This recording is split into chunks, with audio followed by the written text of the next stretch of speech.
প্রিয় পঞ্চম শ্রেণীর শিক্ষার্থী, তোমাদেরকে আন্তরিক ধন্যবাদ। আজকের ক্লাসে আমরা অনুশীলনী 3-এর 11 নম্বর অঙ্ক নিয়ে আমরা শুরু করব। এই যে 11 নম্বরটা শুরু করব।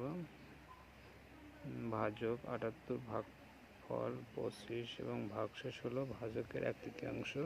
তাহলে ভাজ্যটা কত বের করতে হবে? খুব সহজ একটা অঙ্ক।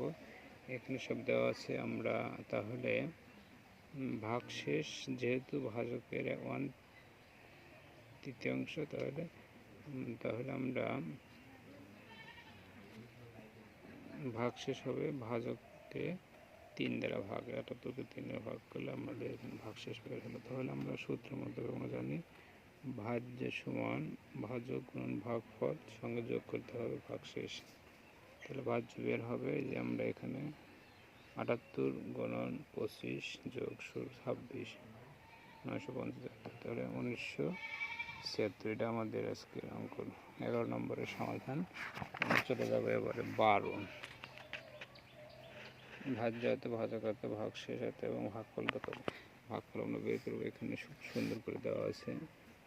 ভাজ্য 8903, ভাজক 87 এবং ভাগশেষ আমাদের দেওয়া আছে 29। তাহলে আমরা জানি ভাগফল সমান ভাজ্য বিয়োগ ভাগশেষ ভাগ ভাজক। তাহলে এটা থেকে আমরা ভাগশেষটা বিয়োগ করলাম 8874, এটাকে 87 দ্বারা ভাগ করে আমাদের হচ্ছে যে ভাগফল আসলো 102। এটি আমাদের উত্তর।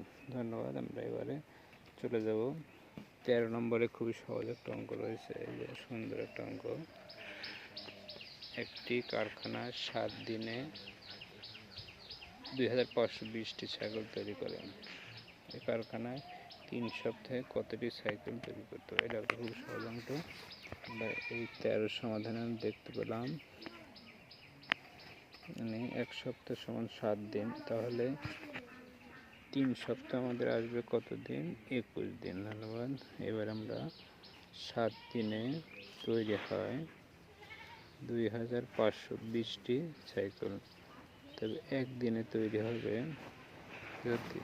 2520 ডিভাইডেড 7 এতটি, এবং 21 দিনে তৈরি হবে, এখানে আমরা সুন্দর করে দেখিয়ে দিয়েছি, 2520 গুণন 21 ডিভাইডেড 7, কাটাকাটি করলাম 7 এবং 21 কাটাকুটি 3 হয়, আর 2520কে 3 দ্বারা গুণ করলে আমাদের 7560টি। অর্থাৎ এটাই হচ্ছে আজকের এই 13 নম্বরের অঙ্কের সমাধান।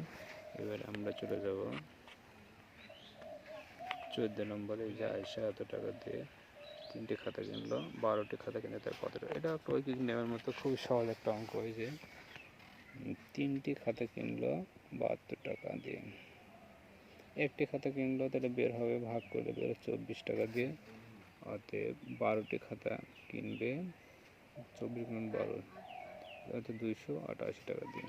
এটা আমাদের অনুশীলনী 3-এর 14 নম্বর। এবারে 15 নম্বর অঙ্কটা আমরা দেখব কি আছে। যদি 8 কেজি পোলার চাউলের মূল্য 960 টাকা হয়, তাহলে 48,800 টাকা দিয়ে কত কেজি চাল বানাবে? সুন্দর একটা অঙ্ক। এই যে 960 টাকা দিয়ে কেনা যায় 8 কেজি চাউল, তাহলে 1 টাকা দিয়ে কেনা যাবে 8 এবার 960 কেজি চাউল। এবারে 4800 টাকা দিয়ে কেনা যাবে, এই যে এখানে 8 গুণন 4800 ডিভাইড 960, 0 কেটে দিলাম, 8 দিয়ে কাটলাম, 8 বাং 96, তারপর 4 বাং 40 সমান 40। এখানে উত্তর 40 কেজি চাউল। খুবই সুন্দর, এটা একটা অঙ্ক পেয়ে গেলাম। এবার আমাদের সর্বশেষ আর একটা অঙ্ক রয়েছে। এই যে 16 নম্বর অঙ্কটা, একটা মোটরসাইকেলে 12 লিটার পেট্রোল দিয়ে 300 কিলোমি যেতে পারে, তাহলে 100 কিলোমি যেতে কত লিটার পেট্রোল পড়ে যাচ্ছে? খুবই সহজ। আমরা প্রথমে নিয়ে আসবো এর মতো অঙ্কটা। ধন্যবাদ। এই যে 300 কিলোমিটার যেতে লাগে 12 লিটার পেট্রোল, অতএব 1 লিটার যেতে লাগে 12/3 পেট্রোল, তবে 100 কিলোমিটার যেতে লাগবে 100 গুণ 12/300। এখানে 0 কেটে দিলাম 4, 12 আর 3 কাটলে 4, এখানে 4 লিটার। তাহলে এটা আমাদের চলে আসলো 4 লিটার পেট্রোল। আমাদের অঙ্ক 16 নম্বর পর্যন্ত শেষ। তো অনুশীলনী 3 আমরা শেষ করলাম। ধন্যবাদ সকলকে, ধন্যবাদ দিয়ে শেষ করছি। সবাইকে আবার আগামীতে আমরা আবার আসবো অনুশীলনী 4 নিয়ে, সেই দেখার আমন্ত্রণ জানিয়ে শেষ করছি। আল্লাহ হাফেজ।